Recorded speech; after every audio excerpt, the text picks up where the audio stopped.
안녕하세요. 서민 입장에서 재테크 이야기하는 서민테크입니다. 요즘 정부 부동산 공급 정책이 나와서 유튜버들이 어떤 정책인지 친절히 얘기해주고 있습니다.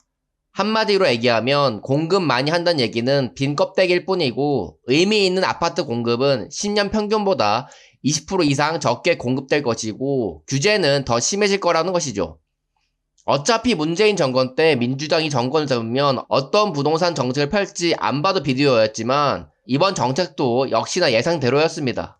이런 정책을 가지고 사람들은 맞다 틀리다 하며 싸우고 있는데 사실 그럴 필요가 전혀 없습니다. 서민이 첫 내 집 마련하는 데 있어서 정부가 어떤 부동산 정책을 내느냐는 별 의미가 없기 때문입니다. 정부가 공급 정책을 잘못하고 있어서 앞으로 아파트 값이 올라갈 것 같으니 사야 될 것 같다라고 생각이 들면 사면 되는 것이고, 공급 정책을 잘해 앞으로 아파트 값이 하락할 것 같으면 무주택자로 있으시면 됩니다. 하지만 아셔야 하는 것은 본인이 판단한 것에 대한 결과도 불평불만 없이 책임을 질 줄 아셔야 한다는 것이죠. 내가 부자가 될 수 있는 사람인가를 알 수 있는 간단한 방법이 있습니다. 그건 바로 정치, 경제, 사회 현상이 나타났을 때 돈 잘 버는 사람들이 생각하는 것과 내가 생각한 것이 비슷한지를 확인하면 되는 것이죠.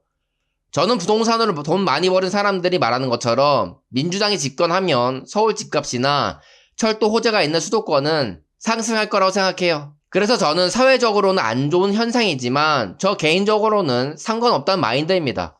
왜냐하면 내가 보유하고 있는 자산을 올려준다는데 나쁠 이유가 없기 때문이죠. 정부는 국민을 개, 돼지 취급하며 임대주택에 살게 하고 평생 근로하게 만들어 세금을 뜯으려고 이용할 때 저는 반대로 정부를 이용해서 저의 자산을 키울 생각을 하고 있습니다. 지금 정부가 규제하고 막고 있는 것은 고가 아파트들이지 저가 아파트들이 아닙니다. 아직 서민이 아파트를 이용하여 계층 이동을 할 수 있는 부분을 안 건드렸다는 거예요. 그래서 여러분이 내 집 마련을 정부 때문에 못한다고 말하는 것은 핑계일 뿐입니다. 그래서 이 공급 대책을 얘기해준 유튜버도 정책은 정책이고 그보다 앞으로 자신이 어떻게 해야 되는지가 더 중요하다고 하더라고요. 그러면서 본인이 강의하고 있는 부동산 강의를 들어보는 걸 추천한다고 합니다. 저는 저런 강의 듣는 것도 나쁘진 않은데 유튜브 영상만 봐도 충분하다고 봐요.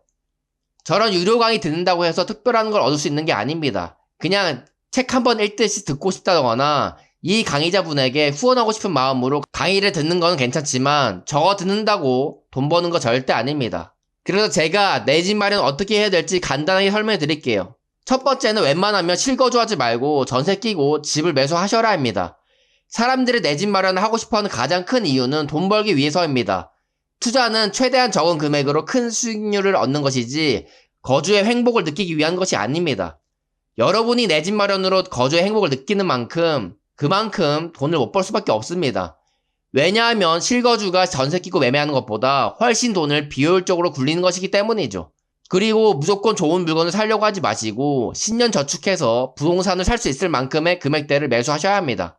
그래야 나중에 빚을 빠른 시간 안에 없앨 수가 있고 아파트 값에 연연해 하지 않을 수가 있습니다. 어차피 가격이 상승하던 떨어지던 빚이 없다면 거주할 수도 있고 아니면 월세를 줘서 수익을 낼 수가 있기 때문이죠. 많은 사람들은 내 집 마련할 때 좋은 부분만 보고 사려고 합니다. 이 아파트가 살기 좋을까? 나중에 시세 차익을 낼 수 있을까? 라는 걸 말이죠. 그러나 투자는 최악의 상황을 필수적으로 고려해야 합니다. 그래서 이 아파트가 역전세가 났을 때 세입자에게 돌려줄 수 있는 정도의 금액대를 매수하셔야 합니다. 결국 본인이 월 저축할 수 있는 능력을 고려해서 오랫동안 부동산 자산을 유지시킬 수 있는지를 계산해 보셔야 되는 거죠. 최대한 좋은 집에서 실거주하면서 이자 내며 사는 게 더 좋은 게 아니냐라고 말씀하실 수도 있습니다. 그러나 30년 가까이 이자 내는 비용이랑 월 저축의 거의 모든 돈을 부동산에 때려박아 버리면 예전이야 집값이 많이 올라서 본전 이상은 건질 수 있겠지만 이제는 그렇게 될 가능성은 적어 보입니다. 그리고 요즘 시대에는 부동산 말고도 투자 수익률이 훨씬 좋은 대체 투자자가 있기 때문에 굳이 부동산으로 큰돈 벌 생각은 버리시는 게 좋습니다. 정부에서 하지 말라고 하는 투자처를 굳이 맞서 싸워가며 투자할 필요가 없다는 것이죠. 내 집 마련은 벼락거지가 안 되기 위한 수단일 뿐입니다. 그래서 좋은 입지에 비싼 아파트를 고집할 이유가 없습니다. 서울 말고 수도권에도 잘 찾아보면 괜찮은 집들은 용기만 있으면 내 집 마련할 수가 있다는 거죠. 저는 적어도 목돈 2천만 원으로 내 집 마련을 했습니다. 어떻게 그럴 수가 있냐고요? 저는 월 저축을 400만 원 하는 사람이었고 부동산은 서울 오피스텔 한 채, 수원 아파트 한 채 보유하고 있습니다. 여러분은 아파트 투자를 궁금해하시니 수원 아파트 매매한 과정을 설명드리면 수원 아파트는 3억 5천만 원짜리 소형 아파트로 전세 2억 4천만 원 끼고 2021년에 매매했습니다. 1억 1천만 원이 필요했었는데 그 당시 제가 현금 보유하고 있는 2천만 원과 신용대출 9천만 원 일으켜서 매매했습니다. 결국 제 목돈 2천만 원으로 수도권에 내 집 마련을 한 것이죠. 제가 3억 중반 소형 아파트를 매매한 이유는 교통 호재가 있고 나중에 실거주해도 괜찮은 입지라고 생각했기 때문입니다. 그리고 가장 중요한 것은 3억 중반 정도는 저축만 8년에도 빚 없이 집이 생길 수 있는 금액대였기 때문이죠. 저 정도 금액대라면 역전세가 나도 견딜 수 있는 금액대라고 판단을 했고 실제로 역전세 4천만 원을 맞았는데 제가 마련할 수 있는 금액대라 집주인에게 돌려줄 수가 있었습니다. 제가 만약 최악의 상황을 고려하지 않고 더 비싼 아파트를 매매했더라면 집은 경매에 넘어가고 한순간에 전세 사기꾼으로 전락할 뻔한 것이죠.